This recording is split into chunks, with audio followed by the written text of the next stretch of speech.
हरियाणा की बिजली व्यवस्था को लेकर बिजली विभाग के अतिरिक्त मुख्य सचिव पीके दास ने खास जानकारी दी है। इस दौरान उन्होंने कहा कि प्रदेश में 19.5 करोड़ यूनिट बिजली सप्लाई हो रही है। वहीं पिछले साल के मुकाबले बिजली की मांग 30% ज्यादा बढ़ी है।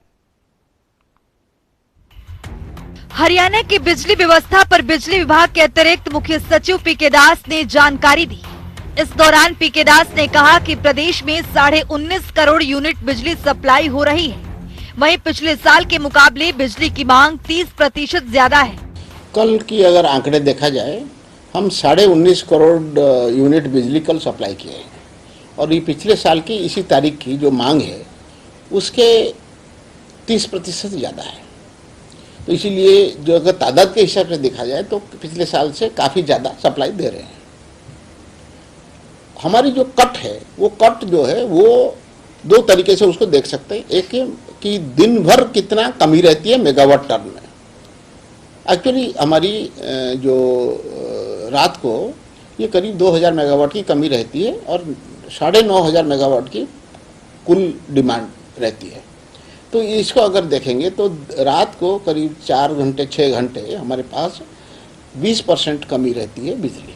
वहीं बिजली विभाग के अतिरिक्त मुख्य सचिव पीके दास ने बताया कि प्रदेश में 1,500 से 2,000 मेगावाट की अतिरिक्त जरूरत है, जो प्राइवेट सप्लायर से परचेज कर लेते हैं। इसके साथ ही पीके दास ने कहा कि उद्योग में लग रहे कट के कारण नुकसान हो रहे हैं। गेहूं की कटाई के समय जो बिजली रात को दी जाती थी वो सप्लाई दिन में दी जाएगी, ताकि रात में उद्योगों को जो बिजली की मांग रहती है वो पूरी हो जाएगी। नंबर 1, जो हमारी दिन में हम गेहूं की कटाई से पहले एग्रीकल्चर सप्लाई दिन में नहीं दे रहे थे।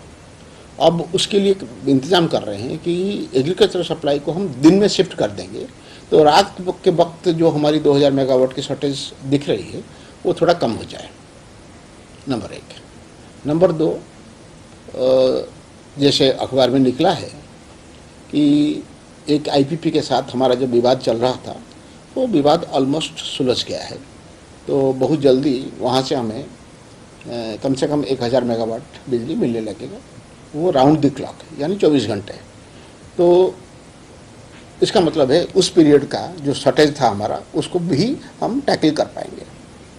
तीसरी चीज़ है कि हमें शंघाई इलेक्ट्रिक कॉरपोरेशन की तरफ से पत्र आया है कि जहाँ शंघाई में कंप्लीट लॉकडाउन था, पार्शियल लॉकडाउन हो गया है और उन्होंने सरकार से परमिशन मांगा है, चाइना की सरकार से, कि वो हमारी जो स्पेयर्स हिसार के लिए आने थे वो स्पेयर्स डिस्पैच कर सकें। और मुझे उम्मीद है कि जल्दी वहाँ से स्पेयर्स डिस्पैच हो जाएंगे।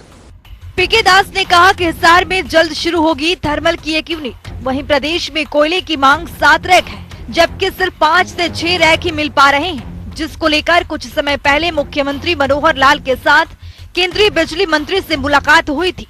वहीं पीके दास ने कहा कि कोयले की आपूर्ति बढ़ाने के लिए आश्वासन भी मिला है। जनता टीवी के लिए चंडीगढ़ से पवन सिवर की रिपोर्ट।